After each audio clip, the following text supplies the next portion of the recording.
90% 80% के आसपास हम लोगों ने अपना टारगेट अचीव कर लिया कि लोग अब घरों के बाहर शौच करने नहीं जाते हैं। ये तो आपने पंचायत में देखा होगा, पहले जब हम लोग निकलते थे तो गाड़ी चलती थी, मोटरसाइकिल हो चाहे हमारा गाड़ी हो, आपके घर की गाड़ी हो, उसमें चक्का लगती हो, आपके घर में गंदगी पहुंच जाता।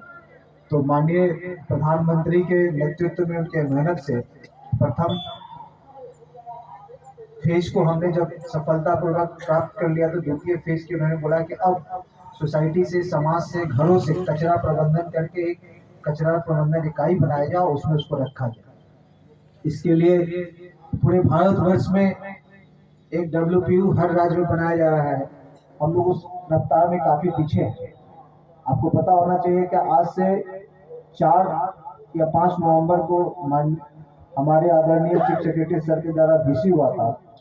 तो उसमें हमारे DM साहब को कमेंट मिला था कि हम सीमांत के ही रहने वाले हैं, लगता है कि हमारा जिला ही सबसे पीछे है। हम लोग WPU बनाने में बीच में पीछे हो गए, तो उसमें जो जनगणना कार्य चल रहा था इसलिए हम लोग ध्यान नहीं दिया। तो 1 महीने में हम लोग को 100 बनाना था टारगेट, जिसमें हमको 3 टारगेट मिला था। एक हो गया 3 तारीख को हमारा, दूसरा कबीरपुर में होगा, एक बमनौली में होगा। और हमारा सिरतापुर था, लेकिन वहाँ सक्सेस रेट से कार्य आरंभ हुआ है, इसलिए हम लोग लगता है कि सफलता नहीं मिल पाएगी। लेकिन 3 तारीख को हम लोग कबीरपुर में उद्घाटन कर देंगे और 5 या 7 तक हम लोग बड़गांव कर देंगे। तो सबसे पहले हम बता दें कि ये जो अभी आपका WPU बना है, इसका कार्य क्या है, कैसे क्या है, ये फेज 2 का है। और इसमें आपके गांव के लोगों का जब तक सहयोग नहीं होगा तब तक के कार्य नहीं समझे। बहुत कठिन कार्य है। लोगों का माइंडसेट और व्यवहार परिवर्तन करना बड़ा टफ है। अगर हम आपसे 30 रुपये महीना मांगे जाएंगे तो आप लोग बहुत लोग बोलेंगे कि हम नहीं देंगे। शहर में नहीं लगता है, गांव में लगता है। शहर में तो कोई कचरा उठाने तो पैसा तो नहीं देते हम लोग, लेकिन वहाँ पे हम लोग सालाना आउट टैक्स देते हैं। पंचायत में इस तरह का तो कोई रेवेन्यू जनरेट करने का कोई साधन नहीं है। तो सरकार ने बोला है कि आप हर पंचायत में, पहले हर पंचायत में प्रत्येक वार्ड में 2 लोगों को बहाली करना था कचरा उठाने के लिए, लेकिन 15 अक्टूबर में सरकार ने उसको एक आदमी को कचरा उठाने के लिए आदेश, एक ही आदमी रहेगा और एक सुपरवाइजर होगा जो सारे वार्ड में जितने भी कचरा प्रबंधन से संबंधित जितने कर्मी है उसका मॉनिटरिंग करेगा। तो वो लोग आपके घर पे जाएंगे, कचरा उठाएंगे और आपको उसके बाद में 2 फ्री में 2 डस्टबिन मिलेगा, एक गीला के लिए अलग, एक सूखा के लिए अलग। गीला वाला हरा कलर का होगा और सूखा वाला नीला कलर का होगा।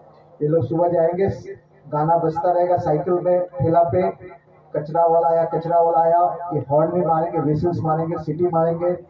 आप अपने घर में गीला कचरा अलग और सूखा कचरा अलग दोनों डब्बा में लाएंगे और यहाँ पे जो साइकिल होगी, जो ठेला होगा, उसमें आप डाल देंगे। एक ठेला पे 6 बड़ा बड़ा डस्टबिन होगा, 3 सूखा का, 3 गीला का हर वार्ड में।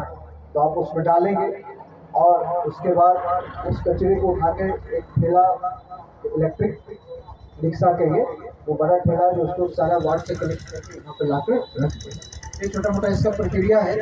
लेकिन सबसे बड़ी बात यह है कि हमारे जो आदरणीय प्रधानमंत्री है, उन्होंने कहा है कि स्वच्छ गांव और समृद्ध गांव। स्वच्छता से ही समृद्धि है। अगर आज हमारे घर में सब चीज हो, सारा सुख संपन्नता हो, सबके परिवार में है और सब उसी के लिए प्रयास कर रहा है कि लोग किसी तरह संपन्नता है, लेकिन सारी संपन्नता रहते हुए, समृद्धि रहते हुए, अगर आपके पास स्वस्थ नहीं है, अगर घर में कोई बीमार है, तो घर का सारा माहौल क्षण में बिगड़ जाता है, सारा सिस्टम बिगड़ा जाता है ना। अगर रात में किसी को पैरालिसिस अटैक कर ले, चाहे किसी को फीवर हो जाए, चाहे छोटा बच्चा जन्म लिया 2 महीने 3 महीने को अगर फीवर हो जाता है, तो आप रात भर जग के उसको स्वस्थ करने में लगते हैं ना। तो इसलिए कह रहे हैं कि स्वच्छता रहेगा तो आपके घर, आपके समाज, आपके वार्ड, आपके परिवार